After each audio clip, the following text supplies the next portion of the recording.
ministro de la Suprema Corte, Arturo Saldívar, hizo una muy buena ponencia, convenció a sus colegas y ya está. Solo ampara a 4 personas, eso es cierto, pero bueno, abre el resquicio para que se pueda sembrar, cultivar y consumir, no comercializar, hay que precisarlo.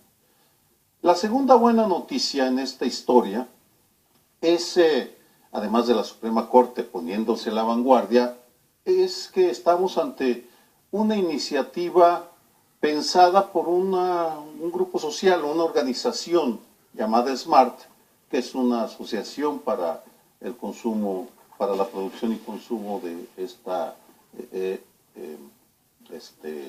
semilla, planta, sustancia, no buscaba el término adecuado, y que aplican con un gran virtuosismo el litigio estratégico. Es decir, empezaron a discutirlo en el 2011, fundaron la organización en el 2013 y se lanzaron por la vía del amparo, después de que les fue negado el permiso por una dependencia federal, y de ahí ya se fue a la Suprema Corte. Y en ese sentido es el ejemplo de que la sociedad organizada sí puede tener efecto. Y la tercera buena noticia es que el caso lo llevó un nuevo tipo de abogados. En este asunto fue Fabián Aguinaco, pero no es el único. Están surgiendo por diferentes lados abogados de muy buen nivel, jóvenes con bufetes muy exitosos, que cobran bien, viven bien, y que deciden donar parte del tiempo de sus bufetes pro bono, a causas como esta, causas que van a transformar el país. Gonzalo Aguilar Sincer en el caso de las armas, Fabián Aguinaco en el de la marihuana.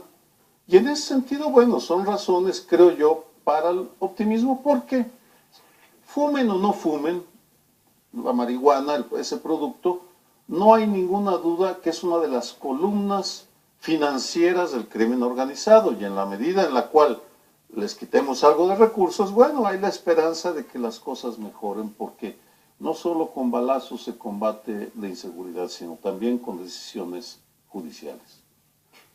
Yo creo que la posición de la Corte, ya lo habíamos dicho en este programa en otra ocasión, nos muestra también qué tan lentos somos, porque esto ya se había puesto en marcha en 1940 y fueron los Estados Unidos directamente a través del Departamento de Estado, pero promovido por quien encabeza esta lucha contra las drogas, que es la agencia que ahora se llama DEA, antes se llamaba de otra manera, amenaza al gobierno del general Cárdenas, que quiere hacer que el consumo, quienes deseen consumir, pues que lo consuman bajo control, y que sea el gobierno mexicano el que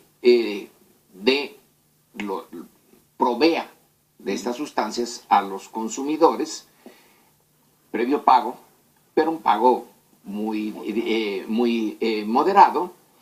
Y se le dice que no, que si llega a seguir con esta política que ya se había empezado, Estados Unidos se verá en la necesidad de denunciar a México ante la Sociedad de Naciones y además negarle cuando quiera importar medicamentos, Estados Unidos se los va a negar. Así que el general Cárdenas tuvo más remedio que acabar con la política cuando apenas empezaba. Eso fue en 1940. Entonces son 75 años después, cuando Estados Unidos, como tú dices, ya lo acepta, que nosotros venimos a hacerlo. Así que sí, buena noticia, pero por otro lado también es un indicador de hasta dónde llegamos en ser obedientes a lo que es obsequiosos con los Estados Unidos. Una parte buena y una parte mala.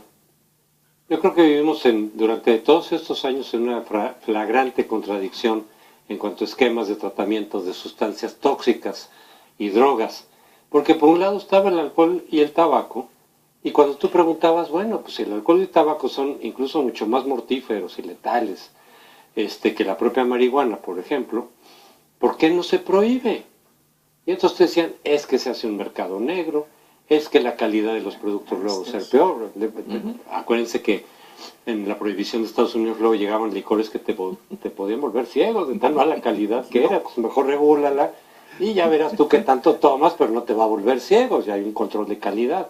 En fin, una serie de razones de por qué no prohibir el tabaco o el alcohol, que en términos generales te decían es que es contraproducente. La prohibición de esos drogas, de esas sustancias, es contraproducente.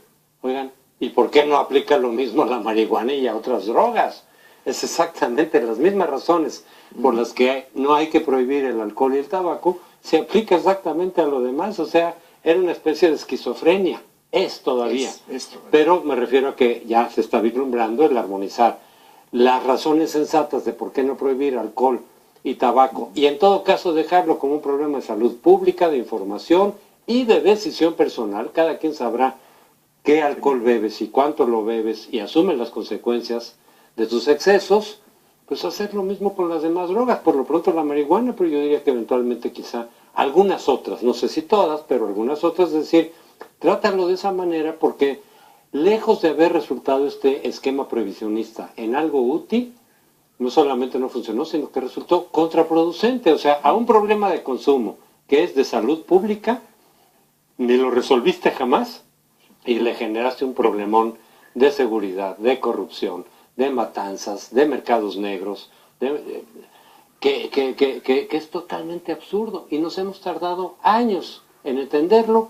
Creo que por el caso de México, este fallo de la Corte empieza, digamos, a generar la idea de decir, pues sí es cierto, el esquema no funcionó, hay que buscarle por otro lado. No la legalización total, como se ha dicho, despenalización, regularización, que es como un punto intermedio más racional que la prohibición absoluta.